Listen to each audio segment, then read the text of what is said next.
தெரியாத இளைஞர்களுக்கும் தெரிந்து நினைவிலே வைத்துக்கொள்ள பின்னால் வைத்திருக்கிற பெரியவர்களுக்கும் சொல்வேன், அண்ணா அறிவாலயம் திறக்கப்பட்ட நாள். எதனால் அண்ணா அறிவாலயம் திறக்கப்பட்டது? நமக்கென்று ஒரு கட்சி அலுவலகம் என்று ஏன் அந்த முடிவுக்கு வந்தோம்? ஏற்கனவே இருந்தது. எங்கே? அரசினர் தோட்டத்தில். ஒரு சாதாரணமான எல்லோருக்கும் கொடுப்பதை போல கொஞ்சம் பெரிய இடம். அந்த காலகட்டத்திலே எம்ஜிஆர் அவரை அந்த இடத்துல இருந்து அப்புறப்படுத்த உத்தரவு பிறப்பிக்கிறார். திமுக அலுவலகத்தை காலி செய்ய வேண்டும், ஒரே ஒரு அறை மட்டும்தான் தருகிறேன். நன்றாக எல்லோருக்கும் நினைவிருக்கும். உட்கார்ந்த நாற்காலியை விட்டு எழுந்திருக்க மறுத்து நான் போக மாட்டேன் என்று சொன்ன கலைஞரை நாற்காலியோடு தூக்கி வெளியே போட்டார்கள். வெளியே போட்டபோது என்ன நடந்தது என்பதுதான் ரொம்ப முக்கியம். ஒரு ஒல்லியான மனிதன் ரயிலிலே பயணம் செய்கிறான். முதல் வகுப்பு பெட்டியிலே பயணம் செய்கிறார். அதை பரிசோதிக்க வந்த அதிகாரி, நீ எப்படி இதில் ஏறினாய் என்று கேட்கிறான். நான் பயணச்சீட்டு வைத்திருக்கிறேன். இது முதல் வகுப்பு. ஆம், இது முதல் வகுப்பு டிக்கெட் தான்.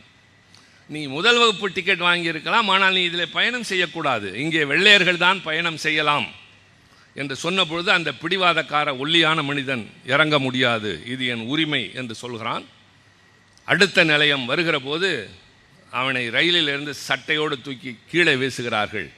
வீசி எறியப்பட்ட மனிதனின் பெயர் மோகன்தாஸ் கரம்சந்த் காந்தி.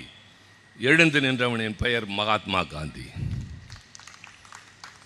வெளிநாட்டுக்கு போய் படித்துவிட்டு ஒரு இளைஞன் ஊர் திரும்புகிறார். ஊருக்கு திரும்புகிற போது வண்டியிலே போகிறார். கோட்டு சூட்டு அணிந்திருக்கிறார். பரவாயில்லை தம்பி, நம்ம ஊர் இளைஞர்களெல்லாம் இவ்வளவு படித்து விட்டீர்களே, ரொம்ப மகிழ்ச்சி என்று வந்திக்காரன் உற்சாகமாக பேசுகிறான். பின்னர் யார் வீட்டுக்கு போக வேண்டும் என்கிறான். இந்த ஊரில் பண்ணையார் இருக்கிறார் அல்லவா? ஓ, அவர் வீட்டுக்கு வந்தீர்களா? இல்லை, அவர் வீட்டில் வேலை செய்கிறவனின் பிள்ளை நான். வண்டியை நிறுத்தி கீழே இறங்கு என்கிறான். ஏன்? நான் வாடகை தருகிறேன். நீ வாடகை தரலாம், ஆனால் அப்படிப்பட்ட குடும்பத்தில் பிறந்த பிள்ளைகளை நான் வண்டியில் ஏற்றுவது இல்லை. இறங்க மறுக்கிறார். மாட்டை அவிழ்த்து விட்டு குடை சாய்க்கிறான். கீழே உருண்டு விழுகிறார். விழுந்த மனிதனின் பெயர் பீமா ராவ். எழுந்து நின்ற மனிதனின் பெயர் அண்ணல் அம்பேத்கர். நாற்காலியோடு தூக்கி வெளியே வீசப்பட்ட கலைஞர் கண்ட கனவு எழுந்து நிற்கிற போது சொன்னார், இதுவரை இந்தியாவில் தமிழகத்தில் யாருக்கும் இல்லாத ஒரு கட்சி அலுவலகத்தை கட்டி காட்டுகிறேன் என்று கட்டியதான் அண்ணா அறிவாலயம்.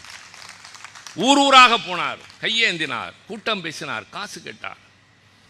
நன்றாக கொஞ்சம் போய் முரசொலியை படியுங்கள், அறிவாலயத்தில் இருக்கிற நூலகத்திலே படியுங்கள்.